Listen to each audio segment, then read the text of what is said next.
This innocent creature had very little time to come to terms with its identity. This is what it thought as it fell. Ah! Whoa! What's happening? Who am I? Why am I here? What's my purpose in life? What do I mean by who am I? And what's this thing coming towards me very fast? So big and flat and round, it needs a big wide-sounding name like ow, ound, round, ground. That's it, ground. Oh, that was nice. Ladies, gentlemen, and Highlands of all ages, over the last couple of weeks we've been talking a lot about the various armor sets in Tears of the Kingdom and how to get them. But something that definitely isn't talked about enough is upgrading these armor sets themselves at the Great Fairies. The main thing that this provides is bonus defense on every armor piece, with the strongest sets reaching 28 defense per piece, and the strongest individual armor piece actually being able to reach 32. But there is another reason to upgrade your armor, one that is arguably more important if you do it with the right armor set.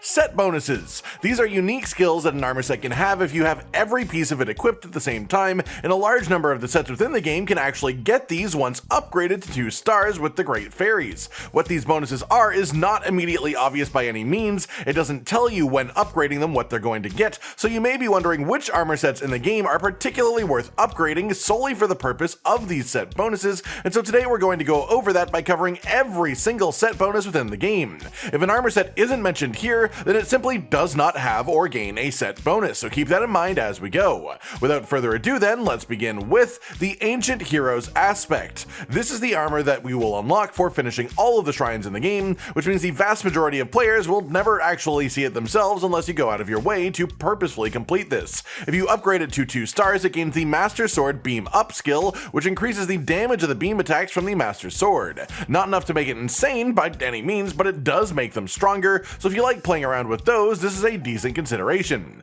After that, we have the Zonite armor set. This one is really good just in general. Its base skill decreases the energy usage of Zonite devices and weapons of all kinds by 50%, which is an insane amount, and if you upgrade it to level 2, it gets the set bonus Energy Recharge Up, which just about doubles the speed that batteries recharge as well. If you are traveling around the map, or if you are using a Zonite device on a weapon, this is arguably just as important as the base skill, as it gets both of them together, as well as being able to reach 28 defense per piece at max level.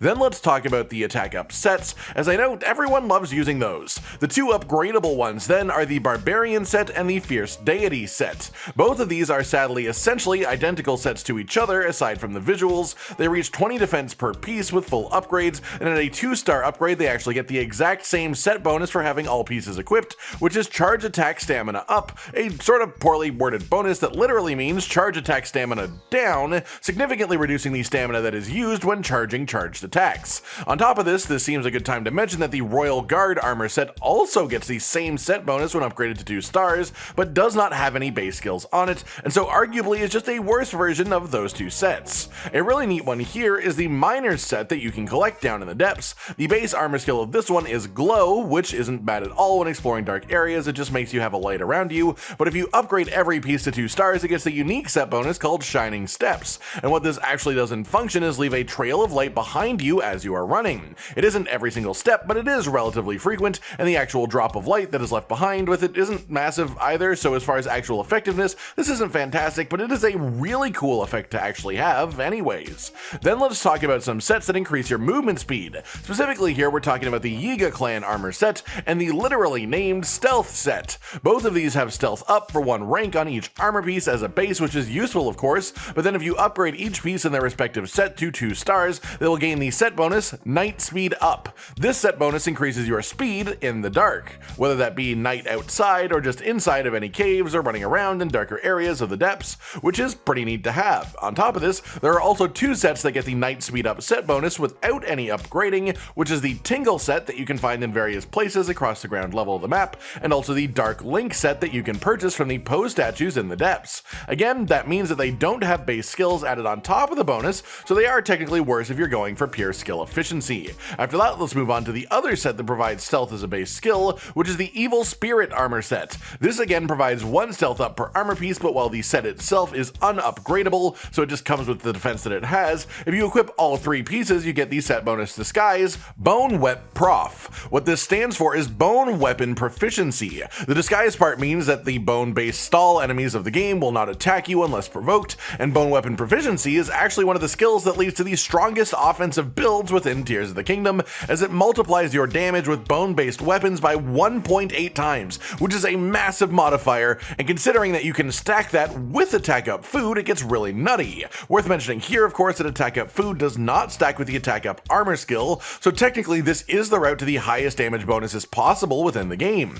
There is another set that gets this set bonus, which is the Radiant set. This set has no base skills, but it can be upgraded, and at 2-star upgrades it gets this set bonus on it as well. There is a bit of thought as to which of these sets that you want to use. Radiant doesn't get stealth up as a base, but it can be upgraded to 20 defense per armor piece over the Evil Spirit set's total of 12 with all 3 pieces equipped. Poor flimsy humans. With that then, let's talk about the Depth set. This is unlocked by finding various Poe statues and then buying the pieces for Poe. The initial armor skill is Gloom Resistance, which provides you with a buffer of time that you can stand in gloom before having your hearts corrupted. If you upgrade every piece to 2-star level, it also gains the set bonus Gloom Attack Resistance, which not only gives you 1 extra heart of gloom buffer, but allows this to be affected by attacks as well. Not just standing in gloom in the first place, but actual full-on attacks from corrupt enemies. This is the only set that has this bonus, and that makes it quite a strong commodity in the right situations.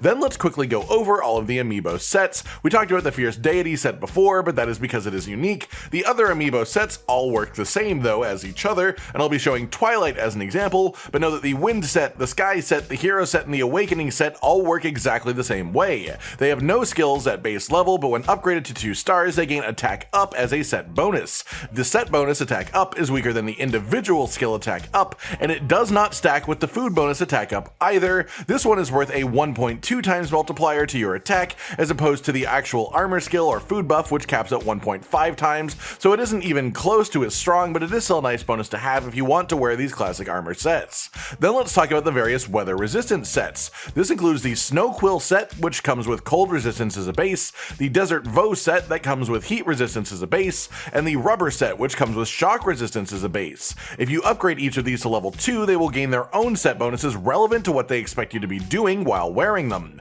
Snow Quill gains Unfreezable, which makes you immune to the frost status so that you simply cannot be frozen while wearing all 3 pieces. Desert Vo gives you shock resistance simply because a lot of the enemies in the desert, which is the hot area, also do lightning damage. And then the Rubber set gives you the set bonus Lightning Proof, which actually makes you pretty much just immune to lightning, which is of course silly in the right situations, so this one is definitely worth upgrading. On top of that, we also have the Flamebreaker set, which technically defends against weather too. This skill it has as a base is 1 rank of Flame Guard per armor piece. This simply prevents you from catching on fire in the volcanic areas found near Death Mountain, and if you upgrade these pieces to 2 stars each, it gets Flame Proof as a set bonus, which makes you immune to burning as a whole, which is a pretty solid thing to have around.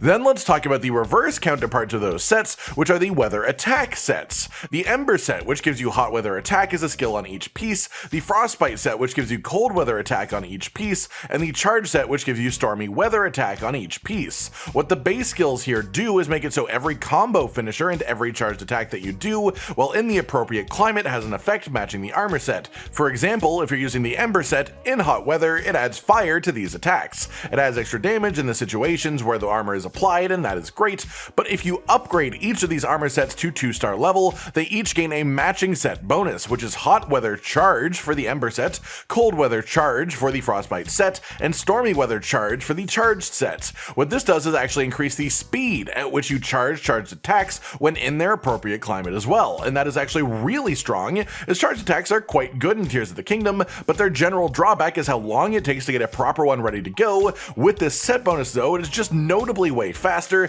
and it also still has that weather relevant effect from the set's original skills too when it launches off. After that, we have one more category of armor left to go down, which is Traversal, and each of these sets is a bit unique from each other, so we'll go through them one at a time. First is the Climbing set. This as a base gets climb speed up on each armor piece, which increases the speed that you climb up walls or cliffs or whatever that you want to climb really, but this only applies to the manual climbing, not the climbing jump itself, so it is just sort of okay. That said, if you upgrade this to 2 stars, it gains a set bonus that actually reduces the stamina cost of jumping while climbing, which is obviously extremely useful as that is the fastest way to climb in general. Then we have the Froggy set. This set has slip resistance on each armor piece as a base, and that lets you climb in slippery areas. It's not perfect though, you still slip every once in a while, and that's why when you upgrade each piece piece to 2 stars, it gains the set bonus Slip Proof, which just makes you completely immune to slipping while climbing. After that is the Glide set. This one is fantastic for general mobility, as it allows you to have an insane amount of actual control over where you are going while skydiving, and if you upgrade all of it to 2 stars, it will gain the set bonus Impact Proof, which makes you immune to fall damage, allowing you to just sort of throw yourself at the ground as fast and hard as possible, just for fun, because why not? It can prevent some sillier potential deaths as well, for sure. Then finally, let's talk about the Zora armor set. As a base, this comes with swim speed up on each piece, but also the chest piece lets you swim up waterfalls, and the helmet lets you attack while swimming, so it is already quite an involved set as far as giving you bonuses. But if you upgrade each piece of it to level 2, it gets even better, gaining the set bonus Swim Dash Stamina Up, which again is sort of poorly worded, instead meaning Swim Dash Stamina Down, decreasing the stamina cost of swim dashing. Very useful when swimming, and it can let you cover a lot more ground a lot faster while doing so. And that's it then, everyone. Every single set bonus in the entirety of Tears of the Kingdom. Which of these is your favorite? Which inspires you to upgrade an armor set that you may have otherwise just completely ignored? Of course, if you want to find any of these armor sets we have mentioned today, we have collection guides for the vast majority of the ones that are on the list already on this channel, so go and have a look if you want them. Like if you liked the video, subscribe and hit the notification bell for more, and most importantly, ladies and gentlemen, until next time, stay sweet. Josh, Cotton, and Hollow with the videos, dropping the humor like a hammer on your tippy toes, bringing entertainment on a daily arrangement to take our insanity and turn it into entertainment. Yes, I said entertainment twice, to reiterate that it is nice to look into your faces on a mostly daily basis when you let us in your homes to make the whole world a stage. Goodbye.